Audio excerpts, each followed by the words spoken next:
George অরওয়েলের যুগান্তকারী বই ১৯৮৪-এর একটি দ্রুত এবং সংক্ষিপ্ত সারসংক্ষেপ নিয়ে আমাদের আজকের এই আয়োজন।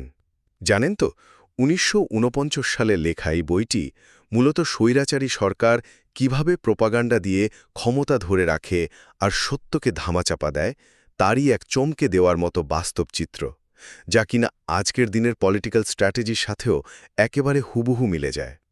প্রথমে চলুন ঘুরে আসি ওশেনিয়া নামের এক কাল্পনিক রাষ্ট্র থেকে। এখানকার মূল চরিত্র উইনস্টন স্মিথ, যে কিনা খোদ সরকারের সুবিধার্থে ইতিহাসের রেকর্ড জালিয়াতি করার কাজ করে। এই রাষ্ট্রের যিনি সর্বেসর্বা, তাকে সবাই বিগ ব্রাদার নামে চেনে।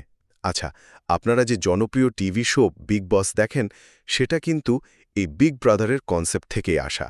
এখানে বিগ ব্রাদার সব সময় সবার ওপর নজর রাখছেন, আর সাধারণ মানুষও ভয়ে তটস্থ হয়ে একে অপরের ওপর নজরদারি করছে। দ্বিতীয়ত, একটু চিন্তা করুন তো, একটা সরকার প্রোপাগান্ডা ছড়ানোর জন্য ভাষার ওপর কিভাবে নিয়ন্ত্রণ নিতে পারে। উপন্যাসে এর নাম দেওয়া হয়েছে নিউজস্পিক বা নিয়ন্ত্রিত ভাষা।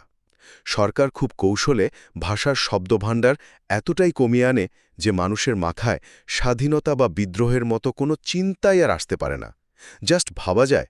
সব শেষে আসে ডবল থিঙ্কের অদ্ভুত একটা ধারণা। ধরুন, রাষ্ট্র যদি আপনাকে রীতিমতো ব্রেন ওয়াশ করে বিশ্বাস করায় যে ২ আর ২ মিলে ৫ হয়, তখন আপনি কি করবেন?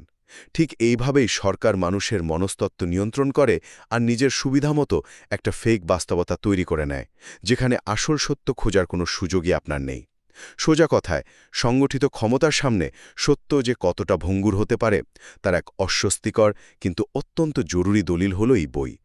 আর ঠিক এই কারণেই বইটি সবার একবার হলেও পড়া উচিত। স্বাধীনতা যদি চিরস্থায়ী মনে হয় এবং সত্যকে যদি ধ্রুবতারা ভাবেন, তবে এই বইটি আপনার ভাবনা পুরোপুরি বদলে দেবে।